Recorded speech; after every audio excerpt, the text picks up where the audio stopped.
ሰዎች ያዩት የመጀመሪያው ነገር የተደረደሩ አጃቢ መኪናዎችን ነበር። 3 ጥቁር ኤስዩቪ መኪናዎች በኦሼዲ ድልድይ ስር ደርሰው ቀስ ብለው ቆሙ። የፊት ማብራታቸው በቀዝቃዛው ምሽት ውስጥ ሰንጥቆ ያበራል። ዝናቡም ገና ማባራቱ ነው።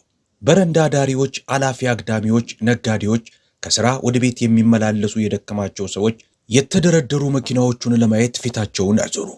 በዚህ ድልድይ ስር አጃቢ መኪና በማለት ተገረሙ። መሃል ላይ ያለው ኤስዩቪ መኪና የኋላ በሩ ተከፈተ። ከውስጡም አንዲት ሴት ቀስ እያለች ወደ ድልድዩ ስር ወጣች። ልብሷ ነጥቧል፣ ፀጉሯም ተመሰቃቅሏል፣ በዝናቡም ረጥቧል። በቆሻሻው ውሃ ላይ ለረጅም ጊዜ ያህል በመቆሟ የተነሳ እግሯ ረጥቧል። ከደቂቃዎች በፊት ሁሉም ሰው በመንገድ ዳር እንደተጣለ ቆሻሻ ነገር እየቆጠረ አልፏት ይሄድ ነበር። አሁን ግን ጥቁር ሱፍ የለበሱ ሰዎች እየተጣደፉ ወደ ቆመችበት በመሄድ ጭንቅላታቸውን ደፉ። እመቤት ሶኒያ አለ አንዱ ጠባቂ በአክብሮት። በመዘግየታችን አዝነናል። ቆመው ያዩ የነበሩት ሰዎች በሲቃ ተነፈሱ። ሶኒያ? ሁሉም ችላ እያሉ ጥለዋት ሲሄዱ የነበሩት በረንዳ ዳሪ ሴት ፊቷን ወደ ሁሉም የቆሙት ሰዎች አዞረችና አለባበሱ ከእርሷ የከፋ የሆነን ሰው እጅ ቀስ አድርጋ ያዘች። ቢጫ ከናቴራው የተቀዳደደና በጭቃ ያደፈ ነው። ጺሙም ከልክ በላይ አድጓል፣ ተቆጣጥሯልም። ፀጉሩ ከርዳዳና ጨብራራ ነው። ዓለም አውጥታ የወረወረችው አይነት ሰው ይመስላል። ነገር ግን እርሷ ይህንን ሰው የያዘችው በምድር ላይ እንዳለ ውድ ነገር ነው። ሶኒያ አልገባኝም ሲል አንሾካሾከ።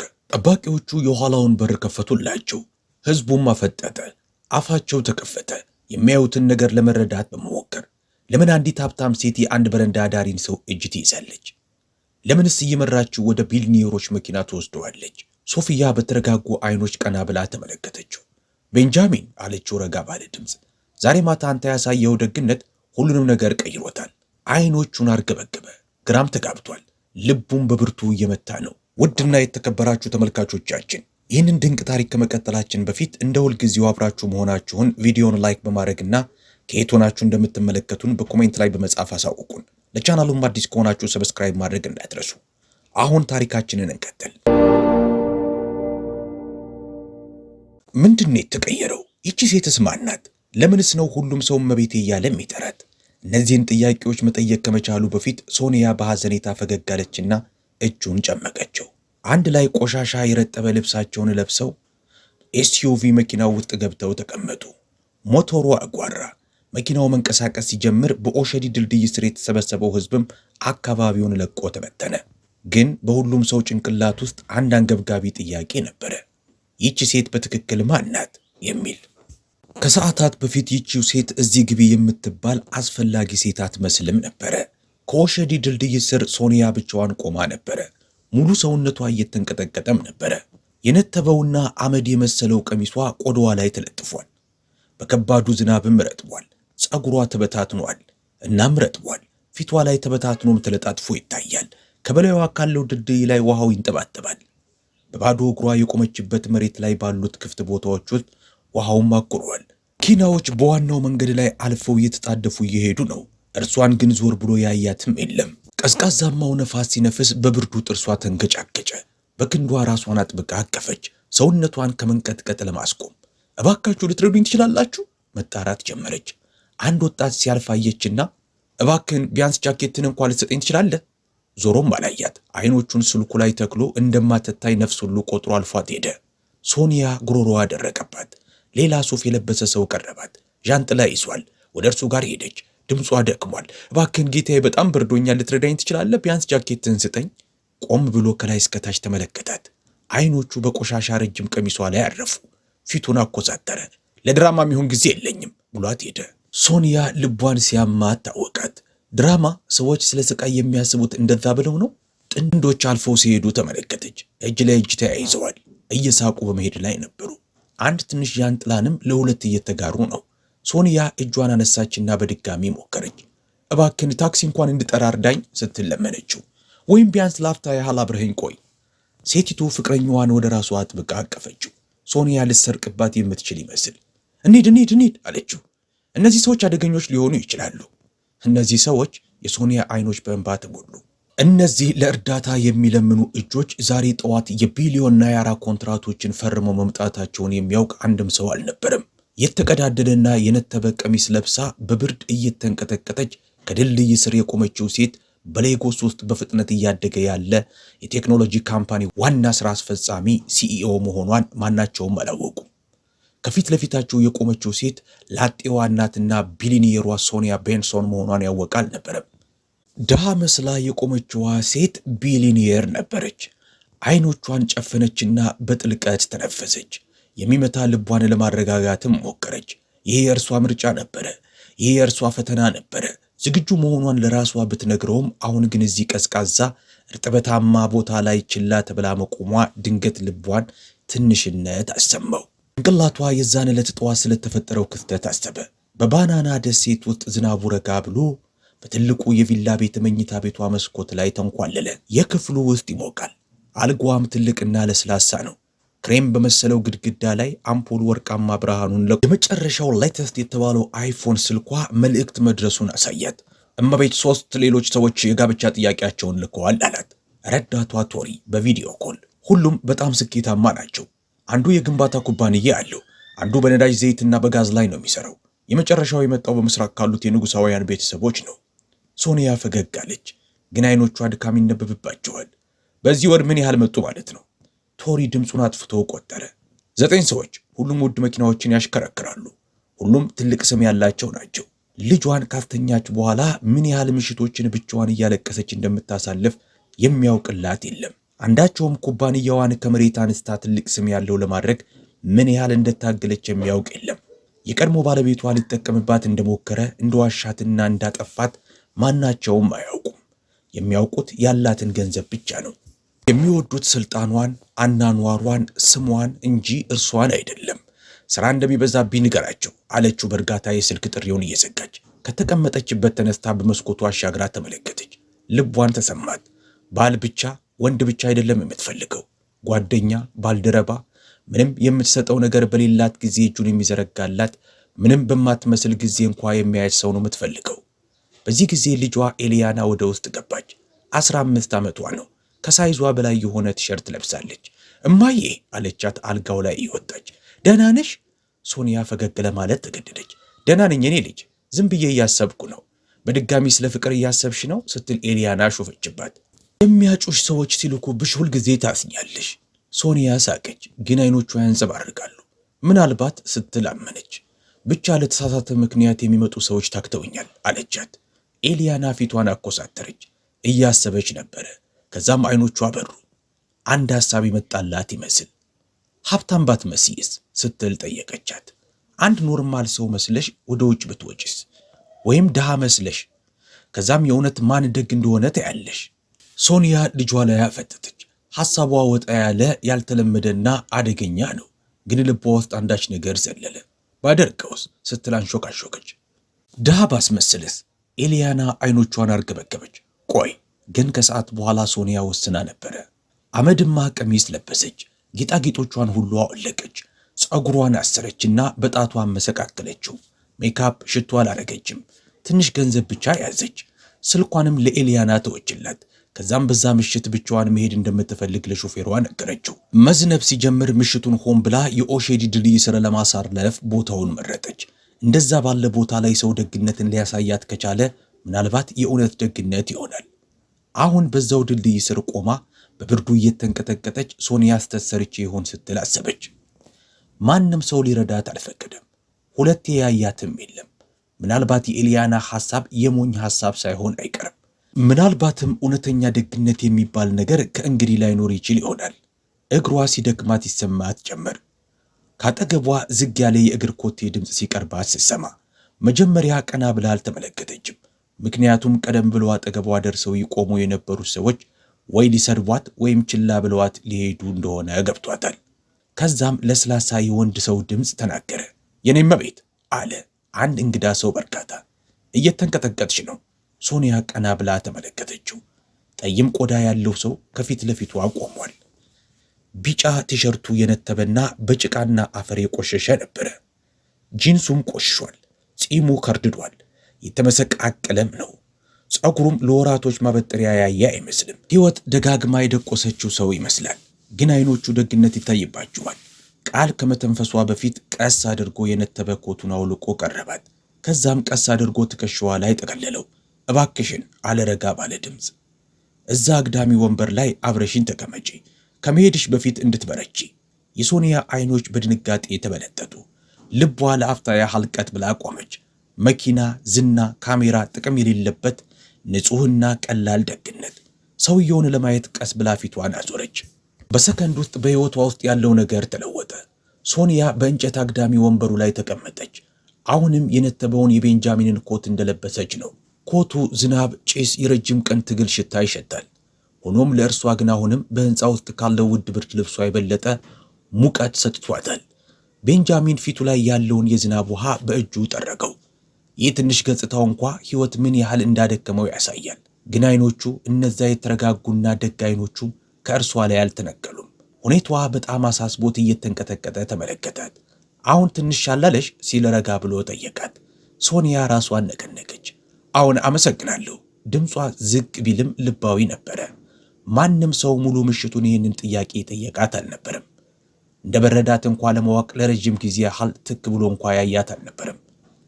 ቤንጃሚን ቀስ ብሎ ካጠገቧ ተቀመጠ። ላፍታ ያህል ዝም ብለው ተቀመጡ። ከዛም ሶኒያ ፊቷን ወደ እሷ አዞረች። ለምን ረዳኝ? አታውቀኝም እንኳ ስትል ጠየቀችው። ቤንጃሚን ቀስ አድርጎ ተነፈሰ። የዓመታት ስቃዩን በልቡ እንደተሸከመ ሰው ደረቱ ተነፋ። እርዳታ ፈልገሽ ሁሉም ሰው እያለፈሽ ሲሄድ መመልከት ምን አይነት ስሜት እንደሚያሳድር ስለማውቅ ነው። ሶኒያ አይኖቿን አርገበገበች። ቃላቶቹ ብዙ እውነቶችን አዝለዋል፣ ሚዛንም ያነሳሉ። ንገረኝ ስትል አንሾካሾከች። ቅር ካላለህ ስለ ራስህ ንገረኝ። ላፍታ ያህል በጭቃ የጨቀየውን እጁን ተመለከተ። ከየት መጀመር እንዳለበት ለመወሰን የተቸገረ ይመስላል። ከዛም ተናገረ። ስሜ ቤንጃሚን አካፎር ይባላል። ከዕለታት አንድ ቀን ደህና ነበርኩ። ሶኒያ ተመለከተችው ተደንቃ። እንዲህ አልነበርኩም ሲል ንግግሩን ቀጠለ። ደቡብ አፍሪካ ውስጥ ቶፕ የተባልኩ የሶፍትዌር ኢንጂነር ነበርኩ። ለትልቅ የቴክኖሎጂ ካምፓኒ ነበር የምሰራው። ያምኑኝም ነበረ። የቡድን መሪም ሊያደርጉኝ አቅደው ነበረ። ግን አንድ ቀን ሚስቴ ህገወጥ እጽ በቢሮ ቦርሳዬ ውስጥ ጨመረችብኝ። ከሆኑ ሰዎች ጋር በመስራት አታለለችኝ። የካምፓኒውን መስመር ተጠቅመህ ህገወጥ እጽ እያዘዋወርክ ነው ብለው ከሰሱኝ። ሶኒያ በሲቃ ተነፈሰች። በሥራ ላይ እያለው ታሰርኩ፣ በሁሉም ሰው ፊት። ቦርሳዬንም ፈትሸው ሁሉንም ነገር አገኙ። እንዳብራራላቸው እንኳ ዕድል አልሰጡኝም። 2 ዓመት ተፈረደብኝ ሲል አንሾካሾከ። ስለ ልጆቼ እያሰብኩ 2 ዓመታቶችን በእስር ቤት አሳለፍኩ። ሚስቴን መጥታ ትጠይቀኛለች ብዬ ተስፋ አድርጌ ነበረ። ግን አንዴም መጥታ አይታኝ አታውቅም። ሶኒያ ልቧ ኩምትር ሲል ተሰማት። አንዴም መጥታ አልጠየቀችህም? ቤንጃሚን በአሉታ ጭንቅላቱን ነቀነቀ። ከእስር ቤት ስወጣ የነበረኝ ነገር ሁሉ የለም። ቤቴን፣ መኪናዬን፣ የወላጆቼን መሬት እንኳ ሳይቀር ሸጣ ጠበቀችኝ። ከዛም በኋላ ልጆቼን ይዛ ወደ አውሮፓ መሄዷን ሰማሁ። ወደ ፖሊሶች ጋር ሄድኩ፣ ግን እነሱ ምንም ሊያደርጉልኝ አልቻሉም። ባዶቼን ወደ ናይጄሪያ አባረሩኝ። ሶኒያ በእጆቿ አፏን ሸፍና ያዘች። ቤንጃሚን ንግግሩን ቀጠለ። ወላጆቼ ታመሙ። ስመለስ ነርሱን ወደ ሆስፒታል ለመውሰድ ገንዘብ አልነበረኝም። እጄ ላይ ሞቱብኝ። የሶኒያ አይን በእንባ ተሞላ። ማንም ሰው ሊኖር በማይገባው መዓት ውስጥ ነበር የኖረው። ራሴን አጣሁት ሲል ቤንጃሚን አንሾካሾከ። ትግሌን፣ ፍልሚያዬን ተሸነፍኩ፣ ተስፋዬንም አጣሁ። ለዛ ነው መጨረሻዬ እዚህ የሆነው፣ በዚህ ድልድይ ስር። ይህ ሁሉ ነገር ደርሶብህም ግን ደግነትን መርጠሃል አለችው። ቤንጃሚን በደከሙት አይኖቹ ተመለከታት። ግን ከንፈሩ ላይ ትንሽ ፈገግታ ነበረ። ደግነት አለ ቀስ አድርጎ። ሕይወት ከኔ ልትወስድብኝ ያልቻለችው ብቸኛ ነገር ነው። በሶኒያ ጉንጭ ላይ እንባዋ ፈሰሰ። መናገር ከመቻሏ በፊት ቤንጃሚን ድንገት ከተቀመጠበት ተነሳ። እዚህ ጠብቂኝ አላት። የምትጠጪው ሞቅ ያለ ነገር ላምጣልሽ? ቤንጃሚን አይሆንም፣ አያስፈልግም ስትለው እርሱ ግን እየሮጠ ወደ አንድ ትንሽ መደብር አምርቶ ነበር። አንዲት በዕድሜዋ የገፋች ሴት በፕላስቲክ መያዣ ሻይ የምትሸጥበት ስፍራ ደርሶ ቆመ። ሶኒያ ሴትየዋን ሲያናግርና ጭንቅላቱን ነቅንቆ ኪሱ ገብቶ ያለችውን ትንሽ ገንዘብ አውጥቶ ሲሰጣቸው ተመለከተች። ሞቅ ያለውን ሻይ ይዞ ተመለሰና እንደ አንዳች ውድ ነገር በሶኒያ እጅ ላይ ቀስ አድርጎ አስቀመጠው። ብዙ ነገር የለኝም አለ እያፈረ። ግን ይህ ሞቅ ያደርግሻል አላት። ሶኒያ ውስጡ አንዳች ነገር ሲሰበር ተሰማት። የፕላስቲክ ብርጭቆ ላይ አፈጠጠች። በረንዳ ዳሪ ነው። ሁሉን ነገሩን ያጣ ሰው የቀረችውን ትንሽ ነገር ለራሴ ሳይል አሳልፎ እየሰጣት ነው። እንባዋ እይታዋን ጋረዳት። ቤንጃሚን አሁን ምን እንዳደረግ አታውቅም አለችው። በድንጋጤ ሳቀ። አይ እኮ ተራ ሻይ ነው አላት። አይ አለች ሶኒያ ጭንቅላቷን እየነቀነቀች። አይደለም ቀስ ብላ እጆቿን ወደ ተቀደደው ረጅም ቀሚሷ ልካ የደበቀችውን ስልኳን አወጣች። አይፎኗን። ቤንጃሚን ቀሰቀሰ። ሶኒያ ከፈተችውና ደወለች። ዴቪድ፣ ኮንቮዩን መኪናውን አሁኑኑ ይዘና፣ ኦሼዲ ድልድይ ስር ነን። ቤንጃሚን ድንገት ወደሆነ ሰውነት እንደተቀየረች ሰው ትክ ብሎ ተመለከታት። ኮንቮይ፣ ሾፌር፣ አይፎን። አንዳች ጥያቄ መጠየቅ ከመቻሉ በፊት የከባድ ሞተር ድምፅ አየሩን ሞላው። ብሩህ ማብራት የድልድዩን ስራ ደመቀው። 3 ጥቁር ኤስዩቪ መጥተው ቆሙ። ሰዎች ፊታቸውን አዝረው ተመለከቱ፣ አንሾካሾኩ፣ ጣታቸውንም ጠቆሙ። ቤንጃሚን ፍጹም ግራ በመጋባት ውስጥ ሆኖ ሶኒያን ተመለከታት። ማነሽ አንቺ? ሶኒያ ቀስ ብላ ቆመች፣ እንባዋን ጠረገች። ስሜ ሶኒያ ቤንሶን ይባላል። ቤንጃሚን አይኖቹን አርገበገበ። ቤንሶን? አዎን፣ የቤንሶን ቴክ ሲኢኦ ነኝ። ዋና ስራ አስፈጻሚ ነኝ። እናም ቢሊኔርና ላጤ እናት ነኝ። ጎዳናው ጸጥ ረጭ አለ። ምን ሲል ቤንጃሚን አንሾካሾከ። ሶኒያ የሚንቀጠቀጥ እጁን ያዘች። ደግነትህ ፈጽሞ ያልጠበቅከውን በር ከፍቶልሃል። ሌላ ቃል ከመናገሩ በፊት ጠባቂዎቿ ጭንቅላታቸውን ደፍተው እጅ ነሷት። የመኪናው በር ተከፈተ። ሶኒያ ቀስ አድርጋ ቤንጃሚንን እየጎተተች ይዛው ሄደች። ፈጽሞ አስቦት ወደማያውቀው ዓለም። ቤንጃሚን ይህን የመሰለ መኪና ውስጥ ከዚህ ቀደም ገብቶ አያውቅም። በደቡብ አፍሪካ የተከበረ ኢንጂነር ሆኖ ይሰራ በነበረበት ጊዜ እንኳ ቢሆን መኪና ውስጥ በገባ ቅጽበት አየሩ የተቀየረ መሰለው። ሶኒያ የነተበ ኮቱን ለብሳ ካጠገቡ ተቀምጣለች። ቀሚሷ ልክ ከማዕበል እንደተረፈ ሰው ሰውነቷ ላይ ተለጥፏል። በመጨረሻ ቤንጃሚን ሶኒያ፣ ይሄ ነገር ምኑም አልገባኝም ሲል አንሾካሾከ። ሶኒያ በስሱ ፈገግ አለች። አሁን ሊገባህ አያስፈልግም። እውነተኛ ማንነትህን አሳይተኸኛል። ኮንቮዩ መንቀሳቀስ ጀመረ። ሰዎች ነገሩን አይናቸውን ከፍተው ተመለከቱ።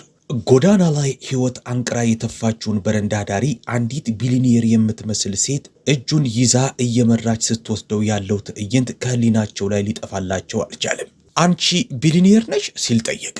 አዎን ስትል ሶኒያ በእርጋታ መለሰችለት። በሌጎስ የሚገኝ ቤንሶን ቴክ የተባለን ካምፓኒ ያስተዳድራሉ። የቤንጃሚን አይን ሰፋ። ይህንን ስም ከዚህ በፊት በርካታ ጊዜ ሰምቶታል። ቤንሶን ቴክ በናይጄሪያ በፍጥነት እያደጉ ካሉ ኩባንያዎች ውስጥ አንዱ ነው።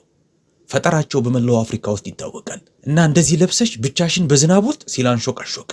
ሶኒያ ራሷን ነቀነቀች። እውነቱን ማወቅ ፈልጌ ነው። የምን እውነት? ስለ ሰዎች ስትል መለሰች። ስለ ፍቅር፣ ስለ ደግነት። ቤንጃሚን ፊቱን አኮሳተረ። ግራ ተጋብቷል፣ ግን እያዳመጣት ነው። ደክሞኛል ስትል ረጋ ብላ ቀጠለች። ወንበሩን ደገፍ ብላ እየተቀመጠች። ገንዘቤን ብቻ ፈልገው የሚመጡ ሰዎች ሰልችተውኛል። በየቀኑ ጠንካራ መምሰል ሰልችቶኛል። የእውነት ሳይታይ መደነቅ ሰልችቶኛል። ቀና ብላ አየችው። ኤሊያና የኔ ልጅ ማን እንደሚረዳኝ ለማየት ደሃ መስዬ እንደወጣ ሐሳቡን የሰጠችኝ እርሷ ናት። ማንነቴን የእውነት ማንም ሳያውቅ። ቤንጃሚን በድንጋጤ ያፈጠጠባት። እና የዛሬ ማታው ነገር ፈተና ነበረ? አሁን ስትል ሶኒያ አንሾካሾከችለት። እና ምን ያለፍ? ፈገግ አለች። ማለፍ ብቻ አይደለም፣ ከጠበቅኩት በላይ ደግነትን አሳይተኸኛል። ቤንጃሚን ጭንቅላቱን ነቀነቀ። ግራ ተጋብቷል። ሶኒያ፣ እኔ ምንም የተለየ ነገር አላደረኩም። በርዶሽ ነበረ። እኔ ያደረግኩትን ማንም ሰው ሊያደርገው ይችል ነበረ። አይ ስትል ሶኒያ አቋረጠችው። ሁሉም ሰው አያደርገውም። ዞሮ እንኳን ሳያዩዋት እያለፉ ጥለዋት ሲሄዱ የነበሩትን ሰዎች አስታወሰች። ፍቅረኛዋን እየጎተተች ይዛ የሄደችዋን ሴት፣ ዞሮ እንኳ እርሷን ለማየት አሻፈረኝ ያለውን ሰው፣ ፍርሃቱ፣ ብቸኝነቱ፣ ሁሉንም ነገር ወደ አእምሮ አመጣበት። አንተ ብቻ ነበርክ እንደ ሸክም ያላየኸኝ አለችው። ደግነት ሰው ባለው ነገር ላይ መመርኮዝ የለበትም አላት። ሶኒያ ራሷን ነቀነቀች። ልቧ ተነካ። ከረጅም ጊዜ በኋላ ለመጀመሪያ ጊዜ እንደታየች ተሰማት። ይህ መሆኑን አሁንም ድረስ ማመን አቅቶኛል። እኔ በቢሊኒየር ሰው መኪና ውስጥ? ሶኒያ በሱ ፈገግ አለችለት። እመነው፣ ዛሬ ማታ የኔንም ሕይወት ለውጦታል። የሶኒያ ሕንፃ በር ቀስ በቀስ ተከፈተ። ልብ የሚሰርቅ ውበት ያለው ቅጥር ግቢ ነበረ። አስፋልቱ ወደ ቅጥር ግቢው የሚያደርሰው በዝግባ ዛፍ ዳርና ዳሩ አጊጧል። ሕንፃው ግዙፍ ነው። ነጭ ግድግዳ፣ ረጅም የመስታወት መስኮት ከውስጥ ባለው ብርሃን የሚያንጸባርቅበት ነበረ። ቤንጃሚን አፉን ከፍቶ ተመለከተ። ይህ ያንቺ ቤት ነው ሲል አንሾካሾከ። ፈዟል ባየው ነገር። ሶኒያ ፈገግ አለች። አዎን፣ ወደ ውስጥ መግባት የሚገባኝ አይመስለኝም። ፊቷን አዙራ ተመለከተችው። ለምን አትገባም? እንዲህ ሆኜ ወደ ታች አይኖቹን አዘቅዝቆ የቆሸሹ ልብሶቹን፣ የተቀደደ ከናቴራውን፣ በጭቃ የጨቀየ ጂንሱን ተመለከተ። ሶኒያ፣ እኔ የዚህ ዓለም ሰው አይደለሁም አላት። ሶኒያ ረጋ ብላ ጭንቅላቷን ነቀነቀች። ከድልድይ ስር ያለው ዓለም ሰውም አይደለም አለችው ረጋ ብላ። ና ወደ ውስጥ ግባ። በሩ ተከፈተ። ሁለት ሰዎች ራሳቸውን ደፍተዋል። እንኳን ደህና መጣሽ የኔ እመቤት አለ። ቤንጃሚን አመነታ። ሶኒያ እጁን ያዘችው። ወደ አንጸባራቂው የእብነበረድ ሳሎን ውስጥ ገቡ። ትልቅ ቲሸርት ያደረገች አንዲት ወጣት ልጅ ከደረጃው ላይ የሮጠች ወደ ታች እማዬ ስትል ጮኸች። ከዛም ቤንጃሚንን እንዳየችው ቀጥ ብላ ቆመች። ማን ነው እሱ ስትል ጠየቀች። ሶኒያ ፈገግ አለች። ኤሊያና፣ ቤንጃሚንን ተዋወቂው፣ ዛሬ ማታ የረዳኝ እርሱ ነው። ኤሊያና ፈጠጠች። ከዛም ፈገግ አለች። እናቴን ረዳሃት? አመሰግናለሁ። ቤንጃሚን ጭንቅላቱን ነቀነቀ እያፈረ። ተቀብያለሁ። ሶኒያ ፊቷን ወደ ጠባቂዎቹ አዞረች። ሸዋርና ልብስ አዘጋጁለት፣ ዛሬ እዚህ ነው የሚያድር። ቤንጃሚን ቅዝቅዝ አለ። እዚህ መቆየት አልችልም አለ። አሁን ትችላለህ አለች ሶኒያ። አንዴ እንኳ ሞቅ ያለ አልጋ ማግኘት ይገባል። ደግሞ አልተከራከረም። ከሰዓታት በኋላ ቤንጃሚን ከመታጠቢያ ቤት ሲወጣ የተለየ ሰው ይመስል ነበረ። ጺሙ ሽክ ተደርጎ ተቀርቅሟል። ጸጉሩንም ተስተካክሏል። ንጹህ ነጭ ሸሚዝና ግራጫ ሱሪ ለብሷል። ፈራ ተባ እያለ ሸሚዙን አስሬ ይነክሯል። የእርሱ እንዳልሆነ የፈራ ይመስል። ሶኒያ ወደ ኮሪደሩ ሄደች። ስታየው ተደነቀች። በጣም አምሮብሃል ስትል አንሾቃሾከች። ቤንጃሚን አፈረ። ያላሰበው ሀፍረት ነበር የተሰማው። እኔ ራሴ እንኳ ራሴን ማወቅ አቅቶኛል። ወደ ሳሎኑ ገቡ። ኤሊያና ሁለት ሞቃት ምግብ ያለበት ሳህን ይዛ የምትጠብቃቸው ስፍራ ደረሱ። እማዬ አለች። እርሱም ከኛ ጋር መቀመጥ ይችላል? ሶኒያ በአዎንታ ጭንቅላቷን ነቀነቀች። ቤንጃሚን እርግጠኛ ባይመስልም ካጠገባቸው ተቀመጠ። ኤሊያና ፊቱን ወደ እርሷ አዞረችና ቴክኖሎጂ ላይ የምትሰራ አይነት ሰው ትመስላለህ ነበረ አለ። እውነት? አይኖቿ ሰፋ። የት? ሶኒያ ትነግርሻለች አለ ቤንጃሚን ፈጠን ብሎ እየተጎረረ እንዳይመስልበት እየዘጋ። ሶኒያ እጇን በእጁ ላይ አድርጋ አይ አንተ እንድትነግራት ትፈልጋለሁ። ያንተ ታሪክ ዋጋ አለው፣ አስፈላጊ ነው። ተመለከታት። እራቱ ሲያበቃ ኤሊያና ወደ አልጋዋ ሄደች። ሶኒያ ፊቷን አዙራ አንድ ነገር ልጠይቅህ እፈልጋለሁ ቤንጃሚን፣ ነገ ወደ ካምፓኒው አብረህኝ ትመጣለህ አለችው። ቤንጃሚን ግራ ተጋባ። ለምን? ምክንያቱም ሌላ እድል ስለሚገባ። የኔ ኩባንያ የሚፈልገው አይነት ሰው ትመስለኛለህ። ቤንጃሚን አፈጠጠባት። ደንግጧል። ልቡም እየመታ ነው። ሶኒያ እያልሽ ያለሽው ብሎ አረፍተ ነገሩን ሳይጨርስ በፊት ሶኒያ ፈገግ አለች። ሙሉ የህይወቱ አቅጣጫ በዚህ መልስ ላይ የተመረኮዘ ነበረ። ቤንጃሚን እምብዛም አልተኛም። የእንግዳ ክፍሉ ውስጥ ጋደም አለ። ይሄ እውነት ሊሆን አይችልም እያለ ጣራው ላይ አፍትቶ አደረ። ሲነጋ በረጅሙ መስኮት በኩል የፀሐዩ ብርሃን ገባ። ለመጀመሪያ ጊዜ ቤንጃሚን በዓመታት ውስጥ የመኪና ጩኸት ሳይቀሰቅሰው ወይም ቀዝቃዛ የዝናብ ጠብታ ሰውነቱ ላይ አርፎ ሳያነቃው ወይም ያለችውን ትንሽ ዕቃ ሌቦች ሰረቁኝ አልሰረቁኝ ብሎ ሳይጨነቅ በሰላም ነቃ። በሩ ተቆረቆረ። ቤንጃሚን ስትል በሩን ቆረቆረች። አቤት አቤት እመቤት፣ ማለቴ ሶኒያ። ሞቅ ያለ ፈገግታ ጋር ወደ ውስጥ ገባች። በድጋሚ ሲኢኦ መስላ ነበር የመጣችው። እንደምን አደርግ እንደምን አደርሽ ሲል እያፈረ መለሰላት። ጥሩ እንደተኛ ተስፋ አደርጋለሁ። ቤንጃሚን አመነታ። እውነተኛ አልጋ ላይ ተኝቻለሁ። ይህ ብቻውን ለእኔ ታምር ነው የሚመስለው። ጥሩ ነው፣ እረፍት ይገባል። ተዘጋጅ፣ ወደ ቤንሶን ቴክ እንሄዳለን አለችው። እርግጠኛ ነሽ? ሰዎች በግድ ወደ ህይወትሽ እንደገባው እንዲያስቡ አልፈልግም አላት። አልገባህም አለች ሶኒያ ረጋ ብላ። የሚገባ ህይወት ውስጥ ነው የገባው አለችው። ልክ ቤንሶን ቴክ ካምፓኒ ደርሰው ወደ ውስጥ እንደገቡ ሰራተኞቹ ሁሉ ለሶኒያ ሰላምታ ሰጡ። እንኳን ደህና መጣሽ፣ ዛሬ በጣም አምሮብሻል እመቤት። ቤንጃሚንን እንዳዩ ግን ሎቢውን ሹክሹክታ ሞላው። ማን ነው ይሄ? እመቤታችን ለምንድን ነው ከእርሱ ጋር የምትሄደው? እንግዳ አይመስልም። ሶኒያ ጭምጭምታዎቹን ችላ ብላ ፊቷን ወደ ቤንጃሚን በማዞር አብረሂና አለችው። ኮድ፣ የፕሮጀክት ቻርት፣ የሶፍትዌር አፕዴት ወዳለበት የኮንፈረንስ ክፍል ይዛው ገባች። የኢንጂነሮች ቡድን በረጅም ጠረጴዛ ዙሪያ ተቀምጧል። ሶኒያ እንደገባች ወዲያውኑ ቆሙ። እንደምን አደርሽ እመቤት አሏት። እንደምን አደራችሁ አለቻቸው በተለመደው የራስ መተማመኗ። ከዛም ወደ ቤንጃሚን እየጠቆመች ይህ ቤንጃሚን አካፎር ይባላል፣ ከእኛ ጋር መስራት ይጀምራል። የአንዳንዶቹ አይን ተከፈተ፣ አንዳንዶቹም ቅንድቦቻቸውን አነሱ። ግን እመቤት ከዚህ በፊት አይተነው አናውቅም። የትኛውን ዲፓርትመንት ነው የሚቀላቀለው? ሶፍትዌር ኢንጂነሪንግ። ክፍሉ ጸጥ ረጭ አለ። ልምድ አለው ሲል ሌላኛው ኢንጂነር በአክብሮት ጠየቀ። ያለው ልምድ ሁላችሁም አንድ ላይ ተጣምራችሁ ካላችሁ ልምድ ይልቃል። ሁሉም ሰው ግራ ገባው። ቤንጃሚን ልምድህን ንገራቸው አለችው። ደቡብ አፍሪካ ላለው የኢጂ ቴክ ካምፓኒ ውስጥ በመሪ ኢንጂነርነት ሰርቻለሁ አለ ረጋ ብሎ። ከፊል የደህንነት መዋቅራቸውንም ገንብቻለሁ። ከመታለሌ በፊት የቡድን ማስፋፊያው መሪ ተደርጌ ልሾም ነበረ። አንዱ ኢንጂነር ታብሌቱን ሊጥለው ደርሶ ነበር። ቆይ ኢጂቴክ ዓለም አቀፍ ካምፓኒ? ቤንጃሚን ጭንቅላቱን ነቀነቀ። እዚህ ያላችሁ አንዳችሁ እርሱን ዝቅ አድርጋችሁ ብትገምቱ እኔን ዝቅ አድርጋችሁ እንደገመታችሁ አስቡ አለች ሶኒያ። ዝምታ ክፍሉን ዋጠው። ከዛም የኢንጂነሮቹ ኃላፊ ወደፊት ተራምዶ እጁን ዘረጋለት። ወደ ቡድናችን እንኳን ደህና መጣ ጌታዬ አለው። አካባቢውን ካሳየችው በኋላ ሶኒያ ወደ ግል ቢሮዋ ይዛው ሄደች። በጣም ተደንቆ በቢሮዋ ሶኒያ ለምንድን ነው ይህን ሁሉ ለኔ የምታደርግልኝ ሲል ጠየቃት። ቀረበችው። ምክንያቱም ደግነት ሽልማት ስለሚገባው፣ ምክንያቱም ዓለም ችላ ብሎ ባለፈኝ ጊዜ አይተህ የቀረብከኝ አንተ ብቻ ስለነበር አለችው። ሶኒያ የረዳሁሽ እኮ አንዳች ነገር ፈልጌ አይደለም፣ የረዳሁሽ በርዶሽ ስላየሁሽ ነው አላት። አውቃለሁ አለች እጁን እየጨመቀች። የእጇ ንኪ በመላው ሰውነቱ ውስጥ ሙቀት ለቀቀበት።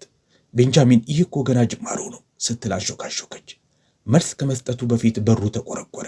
እመቤት ይህንን ነገር ማየት አለብሽ፣ ስለ ቤንጃሚን ነው አለቻት። ረዳት ጸሐፊዋ ነበረች። ሶኒያ እና ቤንጃሚን ግራ ተጋብተው ተያዩ። ምን ስለ እሱ ስትል ሶኒያ ጠየቀች። ረዳቷ የታብሌቷን ስክሪን አሳየቻት። የሶኒያ አይኖች ሰፉ። ቤንጃሚን ወደፊት ቀረባት። ምን ተፈጥሮ ነው ሲል ጠየቀ። ከድልድዩ ስር ትናንትና ኮትህን ስትሰጣት የሚያሳየውን ቪዲዮ የሆነ ሰው ፖስቶታል። ቫይራልም ሆኗል። በጣም ነው ቫይራል የሆነው። ቤንጃሚን ቅዝቅዝ አለ። ምን? የሶኒያ ልብ ዱብ አለ። ቤንጃሚን በሶኒያ እጅ ላይ ያለውን የታብሌት ስክሪን ላይ አይኖቹን አፍጥጦ ቀረ። ፊቱ ደክሞ ልብሱ ረጥቦ ፀጉሩ ተመሰቃቅሎ ይታያል። የነተበውን ኮቱን በሶኒያ ትከሻ ላይ ሲጠመጥመው ይታያል። የሆነ ሰው ከመንገዱ ዳር ቆሞ ሁሉንም ነገር እየቀዳው ነበረ። በቪዲዮ ላይም እባክሽን አብረሽኝ ወንበሩ ላይ ተቀመጪ ሲል ይሰማል። ቀጥሎ መኪናዎቹ ኤስዩቪ ጥቁር ኮንቮዮች መጭተው ሲወስዷቸው ያለውን ትዕይንት ሁሉ ቀርቶታል። ቪዲዮ ሚሊዮኖች እይታን በአንድ ጊዜ አግኝቷል። ኮሜንቶቹ የደግነት እውነተኛ ትርጉም ይሄ ነው፣ ለዚህ ሰው የሚፈልገውን ነገር ስጡት፣ ሀብታም መሆኗን ሳያውቅ እኮ ነው የረዳት፣ ፈጣሪ ባርከው፣ ይህ ታሪክማ ፊልም ነው፣ ኧረ እባክህ አንድ ሰው ወደ ፊልም ቀይረው። የቤንጃሚን ጉልበት ካደው። ሶኒያ ትኩረት አልፈለኩም፣ ሰዎች ታሪኩን እንዲጠመዝዙት አልፈለኩም አላት። ሶኒያ እጁን ይዛ ቤንጃሚን አዳምጠኝ፣ ምንም ነገር እኮ እየተወሳሰበ አይደለም፣ እያደነቁህ ነው። ቤንጃሚን ጭንቅላቱን ቀስ አድርጎ ነቀነቀ።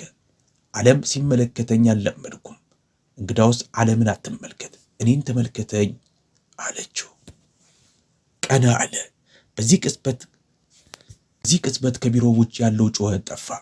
እርሷ፣ ድምጿ፣ ሙቀቷ፣ እርጋታዋ ቀረ። ቢሊኒየርን አይደለም የረዳው፣ ሰውን የረዳው። ያንተን ታሪክ ውብ የሚያደርገው እርሱ ነው። ሶኒያ ሰዎች እየተጠቀምኩብሽ ቢመስላቸውስ? ሶኒያ እጁን አጥብቃ ያዘችው። እንደሱ የሚያስበው ሰው እኔን ፈጽሞ አያውቀኝም ማለት ነው። አንተንም በእርግጠኝነት አያውቅህም ማለት ነው። ከዛም ሶኒያ ፈገግ ብላ ቤንጃሚን፣ ሁሉም ነገር ሰላም ነው፣ አይዞ፣ ደህንነቴ የተጠበቀ ነው አለችው። ከዓመታት በኋላ ለመጀመሪያ ጊዜ እነዚህን ቃላቶች አመነ። ከዚህ በኋላ የተፈጠረው ነገር ቀውጢ ነበር። ወደ ቤንሶን ታይክ የዜና ቻናሎች ተመው ቃለ መጠይቆች ለማድረግ ጠየቁ። ልክ እንደ ተአምር ጦማሪዎችና ኮንቴንት ክሬተሮች በጣም አጋሩት። ዓለም አቀፍ ሚዲያዎችም ሳይቀሩ ታሪኩን አነሱት። በረንዳ ዳሪው ቢሊኒየር ሲኢኦዋን አዳናት፣ ደግነት ከድልድይ ስር፣ የዘመናዊው ዓለም ተረት ተረት የመሳሰሉ ርዕሶች። ነገር ግን በህንፃው ውስጥ ህይወት ሰላማዊ ነበረ። ቤንጃሚን ከሶፍትዌር ቡድኖቹ ጋር መስራቱን ቀጥሏል። በፍጥነትም ችሎታውን አስመሰከረ። ሲኒየር ዴቨሎፐሮችን ያታገለውን እርሱ በቀላሉ ሰራው። ንጹህና ምርጥ ኮድ ጻፈ። ማንም ያላሰበውን አዲስ የደህንነት ሐሳቦችን አስተዋወቀ። በወራት ውስጥ እስከዛሬ ከነበሩን ሁሉ ምርጡ ኢንጂነር ነው በማለት አንሾካሾኩ። የእመቤታችንን ህይወት አዳነ፣ አሁን ደግሞ ኩባንያውንም እያዳነ ነው አሉ። ኤሊያና ወደደችው። የቤት ስራዋ ላይ እንዲያግዛት በምትፈልግ ጊዜ ሁሉ አባቴ ቤን እያለች ትጠራዋለች።